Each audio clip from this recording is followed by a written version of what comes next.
Thank you, Anna. Well, it's not that bad, but it could be better. That's what people say about a lot of their recipes, right? We're changing lives this morning.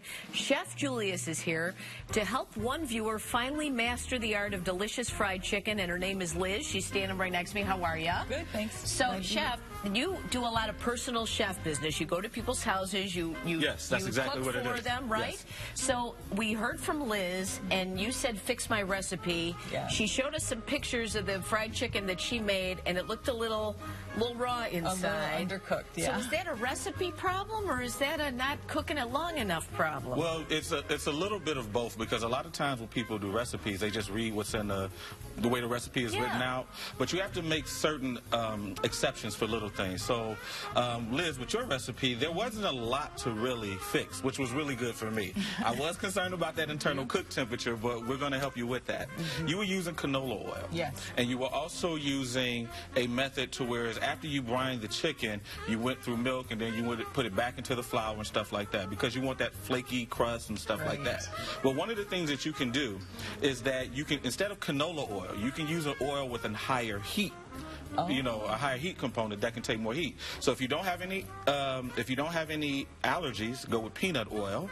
If there is a peanut allergy, you can go with grapeseed oil. And they burn. They have a higher burn point. Right. Okay. Right. So smoke point. So you can cook it a lot longer. Without it burning. Okay, so when you're just putting a bunch of oil in the pot and you test how hot it is, or what do you do? Well, you generally, a lot of times you use a little flour. The flour can start going. I take a couple droplets of water, wait for the ping, and droplets.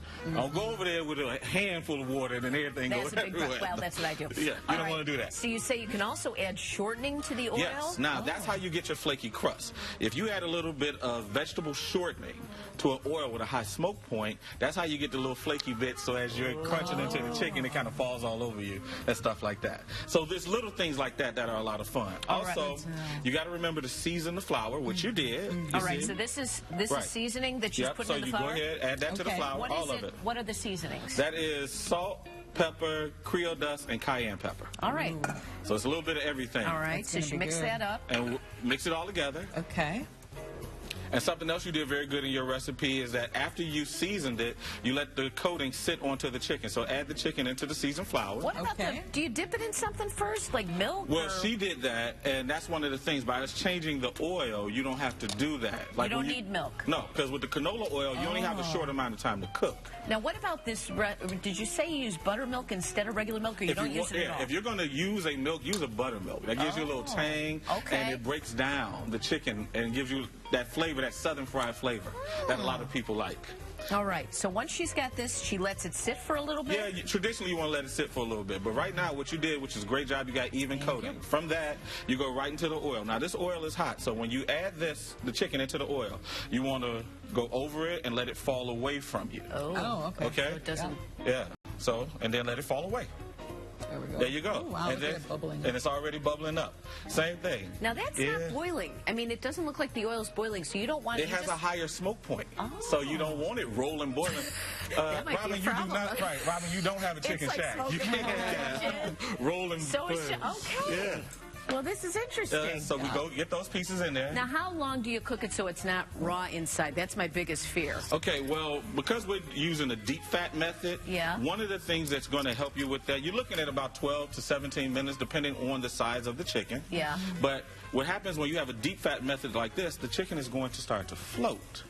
You see? And that'll let you know that internally it's starting to cook on the inside and everything like that. And you can turn it over to get the kind of crust you want on the outside.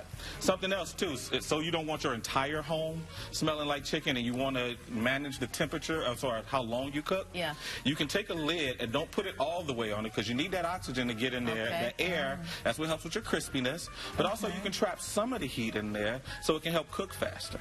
Okay. Oh, yeah. And those are like really fun things about fried chicken. See, Liz, I mean, these are things we should probably know as grown women. But right? No one tells you the specific stuff. And once you get past this and it's cooking and everything like that, then you can have fun. So like right now, this is a sage and white wine gravy. So when you want to go ahead and, because it's comfort food season, so you can pour it, and you don't have to drown it, but you pour just some of this over the top. And Chef Julian, I know I joke about you just coming to my house and cooking for me, but you actually do that. Yes, I do that all the time.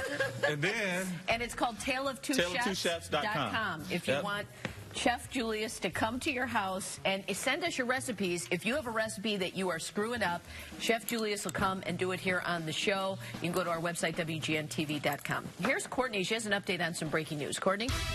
Hey, thanks, Robin. An update to that breaking news. Skycam 9 is over. There was a carbon dioxide leak at the Chicago Meatpacking Authority on 47th Place. 17 people were taken